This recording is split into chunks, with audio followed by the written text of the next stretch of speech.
Hi everyone, good morning. Now I am sitting right now in our background. You can see it's a Princeton Theological Seminary's chapel, and this morning we have a wonderful word and sacrament service where we had a beautiful presentation and a leadership of Brother Isam, who chanted Coptic hymn with us. So Brother Isam, thank you very much for joining us, and it was so fascinating to having you with us this morning. And would you please tell us more about this hymn is about Janine. This means have mercy, have mercy. Can you sing that one, and then we can go back and what's the history of chanting in the Coptic Church?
Wonderful. Well, I'm from Pakistan and you're from Egypt. And we both know that this chant is very close to the Qirat, Qur'anic recitation. So before going to an understanding what is the relationship between the Coptic chant and the Qur'anic recitation, can you tell us something about the Coptic Church and the use of chant in liturgy? Well, the Coptic Church, by tradition, was founded by Saint Mark the Evangelist in the 1st century. He came to Egypt in the 50s of the 1st century, started Christianity in Alexandria. It then started spreading. It becomes a major church according to the order of honor, and the history of the ancient church is second to Rome. And it takes a leadership role in fighting heresies, Arianism, and those luminary figures that you read about in church history, like Athanasius of Alexandria, Cyril of Alexandria, and whatnot. They were the bishops of Alexandria in the 4th and 5th centuries. Monasticism started in Egypt, and of course Antony the Great, for example. The Life of Antony by Athanasius of Alexandria, written in the year Antony died in 356, was translated. It was written in Greek, translated into Latin the following year, 357, and it became an inspiration in the West, where it basically triggered monasticism in the West. Throughout history, you have many Latin, Western church fathers coming to Egypt to gain experience in monasticism and so forth. As we know that, as Brother was saying, Egypt has a lot of influence on not only a biblical history, archaeology, but theology also. As you were sharing that, and before going to that conversation, we know that actually Moses from Egypt and the Torah came from the Egypt, actually with the Egyptian eye. And then we know that there are lots of Egyptian influence, and as you were sharing that in the history, you're saying that whoever had the Egypt, he will rule the world. So can you tell me that one perspective about that one? Well, for example, you know that Egypt constituted about 10% of the Roman Empire, like geographical math, but 25% of the Roman Empire's wealth. So whoever gained control of Egypt, like Alexander, the Empire of Alexander, the Ptolemies, the Romans, Byzantines, and finally the Arabs, whoever had that basically had access to significant wealth that allowed him to rule the rest of the world or exercise significant influence throughout the world. From the world, yes. Including the Ottoman Empire as and the British. Yes. But in ancient history, it was called the food basket of the world. Like, you know, that was. Food basket means we know all the story of Joseph, and when it was a famine, and Bible tells the story of the Joseph and how his brother and the whole family they moved to and migrated to Egypt for a food. So that's interesting. Not only food, physical food, but also, as you mentioned, wealth, as well as theology and a religion as well. So we know that this chant. So this chant came into Coptic from a Jewish heritage, or did they design by themselves? I'm not the expert on this, but I don't think that the influence would be coming from Jewish influence, just because, you know, if any entity would be an influencer, it would be Egypt and not the other way around. I can't comment on the history of the origin of you know, these hymns. When did it originate? But I have noticed, like, we know of one hymn, and you could look it up. It was discovered in Egypt. It's dated to the early 3rd century, and it's written in the Greek musical notation, so you could actually sing it. And I think it's called the hymn of Oxyrhynchus. Okay. Oxyrhynchus is one ancient town in Egypt, currently known as El Bahnasa, and they discovered, like, essentially a big recycling dump of papyri, and about 500,000 of them, and they included, like, the oldest fragments of biblical like New Testament manuscripts and stuff like that. The oldest of all biblical Greek New Testament would be coming from Egypt, and especially from Oxyrhynchus. And one of the things, they call it actually the archive of the ancient world, because people are digging through it to see what did people in the ancient world used to read. Yeah. And one of them is a papyri that has a hymn to the Trinity, which is from the 3rd century, and it was notated. So you would find a recreation, like groups singing it. If you go on YouTube, for example, and type hymn of Oxyrhynchus.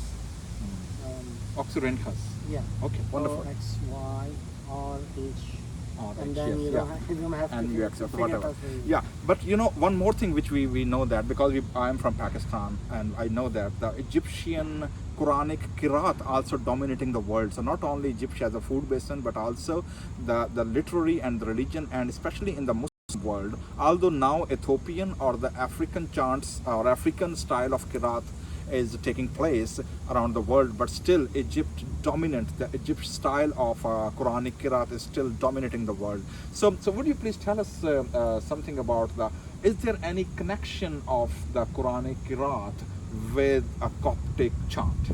Well, I read that story somewhere. It's like in Islamic history books. One of the 7 readers, or there are 7. They call them recensions, and for the Quran.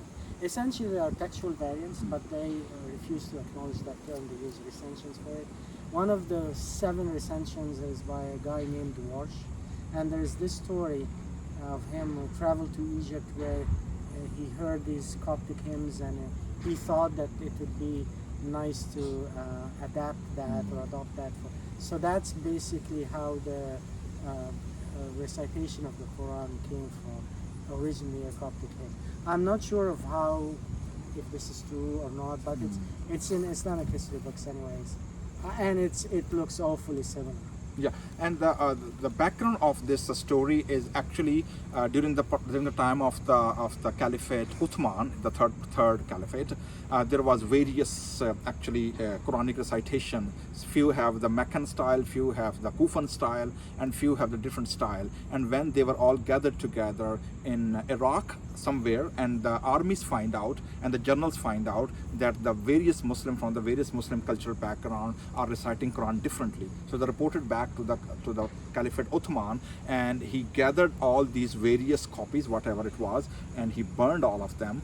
And then the final one was the Hafsa, which was, if I'm not wrong, that was the wife of the Prophet, not the Prophet actually, the wife of the Caliphate Uthman. And then this manuscript became the standard by the state, and then the idea was actually how this can be spread out. That's where the seven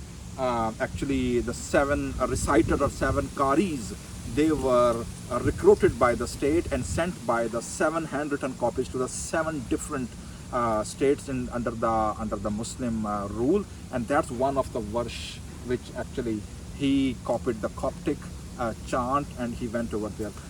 You were also sharing with me about two stories which have a Christian background, which already in the Quran, like Surah Al-Kahf or Surah Al-Ankabut.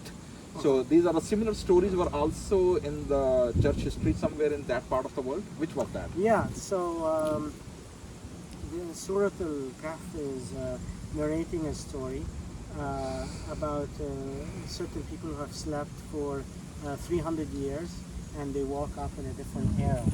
Now this story is not unique to Islam. It appears in Byzantine manuscripts. The first one to have written it is Jacob, Bishop of Sarouj, in the late 5th century. The story in its Christian Syrian form, Byzantine, is that 7 youth at the time of Decius, 251, that's the Roman emperor, one of the ones who persecuted Christianity, they fled the persecution, went and hid in a cave outside of Ephesus.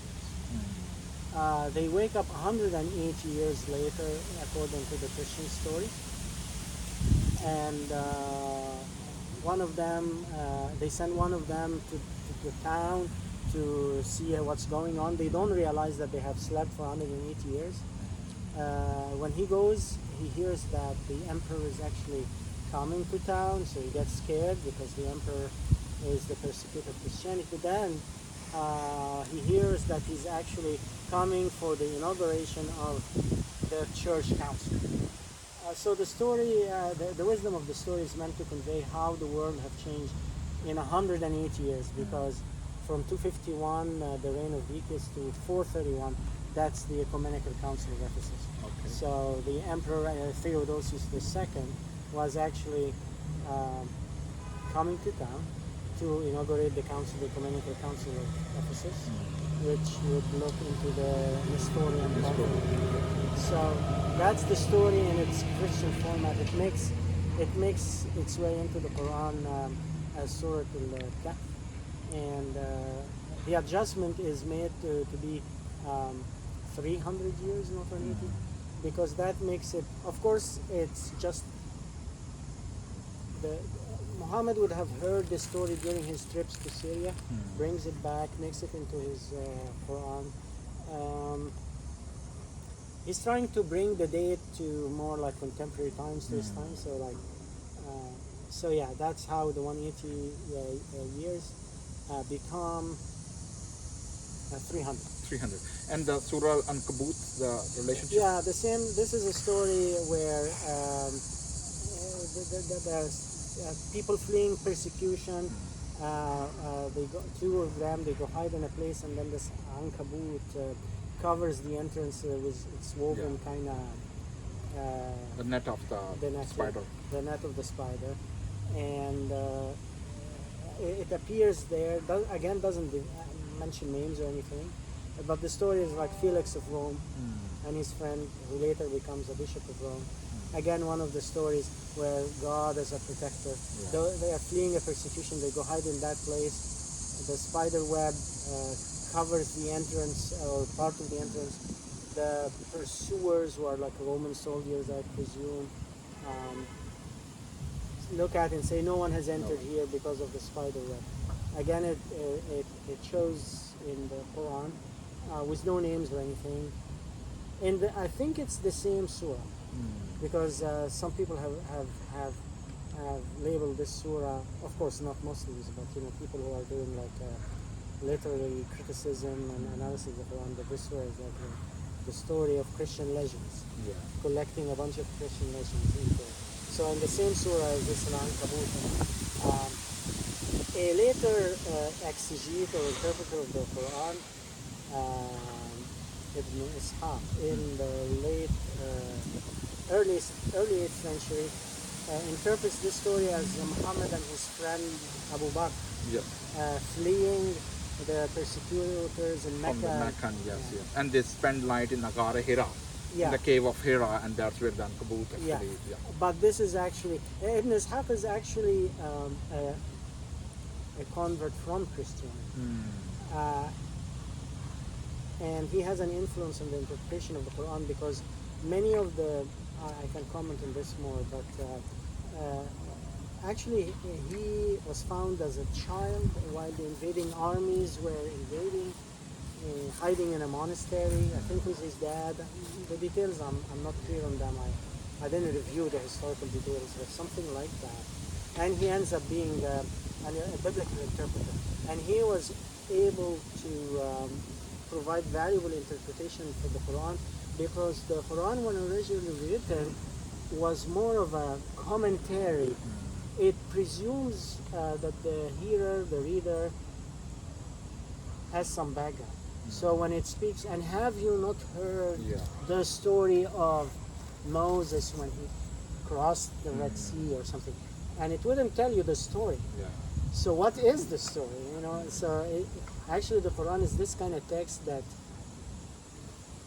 is standing on the shoulders of earlier texts. You cannot read it on your own and parse the biblical history, for example. You cannot know from the Quran whether Moses is before or after Abraham.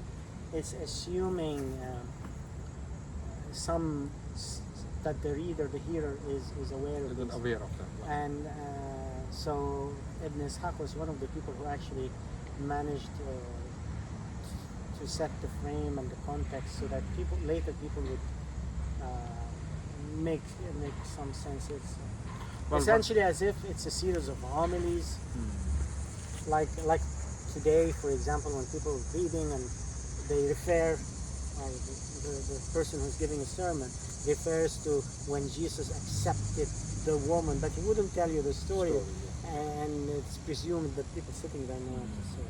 Well, Brother Isam, thank you very much for your time and sharing with us this valuable information and historical connections of the Coptic chant, and also what are the shared heritage also with the Islamic practices and some Islamic history which collide and which cross with the Christian literature and Christian history as well. So thank you very much for watching, and keep singing and watching and praising God, whichever context you are. God bless you. Thank you.